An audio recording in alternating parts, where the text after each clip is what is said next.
पहा, परफेक्ट झालेत ना रवा लाडू.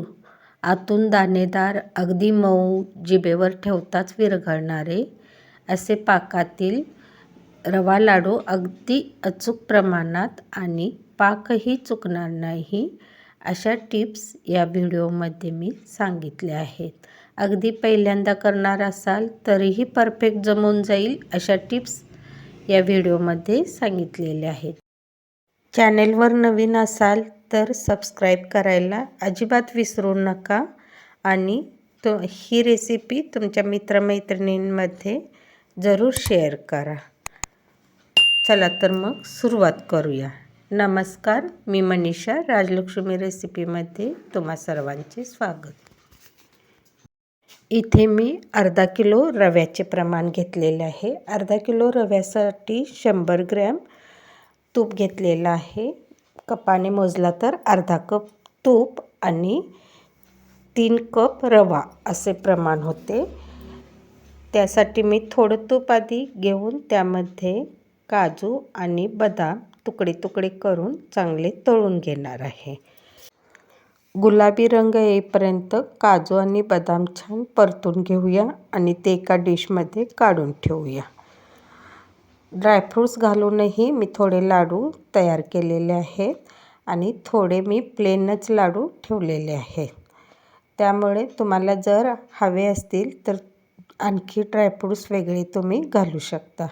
मी यामध्ये काजू, बदाम आणि पिस्ते घातलेले आहेत.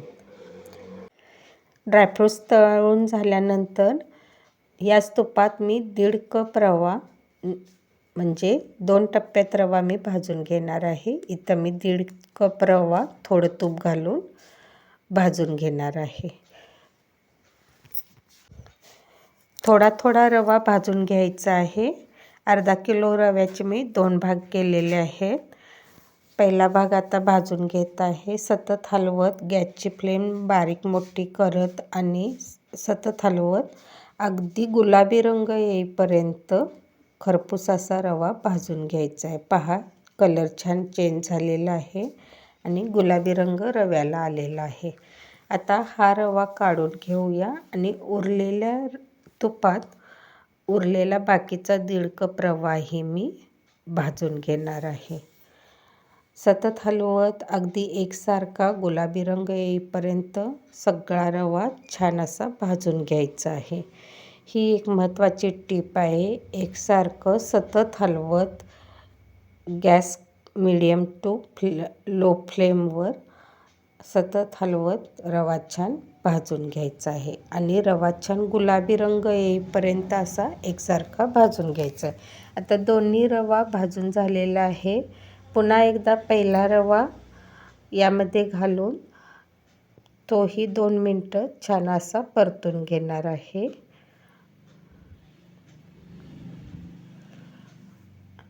गॅसची फ्लेम मी बंद केलेली आहे आणि 1 मिनिटभर दोन्ही रवे एकत्रित करून छान भाजून घेतलेला आहे. आता ह्याच भांड्यात मी पाक करून घेणार आहे. त्यामुळे सगळा रवा आता काढून घेऊया. आता पाकासाठी साखरेचे प्रमाण सांगते. अर्धा किलो रव्यासाठी 400 ग्रॅम साखर घ्यायची आहे.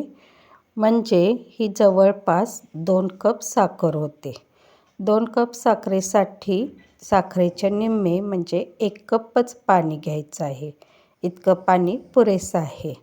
म्हणजेच साखर बुडेल इतपत पाणी. गोडाच्या पदार्थात थोडंसं मीठ घातले तर त्याची लज्जत आणखीन वाढते. यासाठी मी थोडंसं मीठ घातलेलं आहे. आता साखर विरघळवून घ्यायची आहे. पहिला गॅस मोठा केला तरी चालेल साखर विरघळेपर्यंत. साखर विरघळून एकदा उकळी आली की गॅसची फ्लेम कमी करायची आणि अगदी 1-1 मिनटं म्हणजे अर्धा मिनटाला चेक करत राहायचं आहे. साखर विरघळून उकळी आल्यानंतर अगदी थोड्या थोड्या वेळाने पाक चेक करत राहायचं आहे. उलटण्यावर पाक घ्यायचा आहे आणि शेवटच्या थेंबाची तार धरली पाहिजे. म्हणजे थेंब पडताना अगदी तार धरली पाहिजे इथपर्यंत पाक शिजवून घ्यायचा आहे. पाक करताना घ्यावयाची काळजी म्हणजे साखर पाण्यात विरघळेपर्यंत थोडं लक्ष नाही दिले तरी चालेल, पण एकदा साखर विरघळून पाण्याला उकळी आल्यानंतर अगदी 1-1 सेकंदाला पाक चेक करत राहायचा आहे. आपणाला लाडू मऊ आणि रवा छान मुरला पाहिजे असा पाक बनवायचा आहे. त्यासाठी उलटण्यावर शेवटचा थेंब म्हणजे शेवटचा ड्रॉप पडताना त्याची थोडी तार धरली पाहिजे. पहा, अशीच तार धरली पाहिजे. आता मी गॅस बंद केलेला आहे आणि यामध्ये वेलची पूड घालून रवा सगळा घालून घेऊन मिश्रण एकसारखं हलवून घ्यायचं आहे. आता घरी मेजरिंग कप नसतील तर कसं प्रमाण वाटीने घ्यायचे, तर त्यासाठी 4 वाट्या रवा असेल तर 3 वाटी साखर, त्याच्या निम्मी म्हणजे 1.5 वाटी पाणी आणि 1 वाटी तूप. तूप थोडं कमी असलं तरी चालेल. अगदी 1 वाटीच असलं पाहिजे. पाऊण वाटी तूप घातलं तरी लाडू छान मऊसूत होतात. मिश्रण छान मिक्स करून झाकून ठेवायचं आहे आणि मधून 1-1 तासानंतर याला मधून हलवून घ्यायचं आहे. हा लाडू मी दुसऱ्या दिवशी वळलेले आहेत. पण पहा, मिश्रण रवा छान मुरून आलेला आहे आणि एकसारखा लाडू मऊसूत होतात. अजिबात लाडू बिघडत नाही. दुसऱ्या दिवशी किंवा आणि थोडा वेळ ठेवला तरी लाडू बांधायला येणार. म्हणजे रवा छान मुरलेला आहे पाकात. रवा लाडू बनवताना अतिशय पेशन्स ठेवायचे आहेत. हे लाडू बिघडत नाहीत. पातळ मिश्रण वाटत असले, दुसऱ्या दिवशी जरी लाडू वळतानाही आला, पाक कच्चा वाटत असेल तर यामध्ये 1 वाटी रवा पुन्हा भाजून घातला तरी चालेल. पण रवा लाडू अजिबात बिघडत नाही. दुसऱ्या दिवशी जरी केला तरी लाडू छान वळता येतात. पहा किती छान लाडू वळलेले आहेत आणि रवा छान फुलून आलेला आहे. लाडूवर रवाही छान उभारलेला आहे. आता मी थोडे लाडू प्लेन केलेले आहेत आणि बाकीच्या लाडूमध्ये ड्रायफ्रूट्स घालून पिस्ते थोडे घातलेले आहेत, गुलाबाच्या पाकळ्या थोड्या घातलेल्या आहेत आणि तेही लाडू छान वळून घेतलेले आहेत.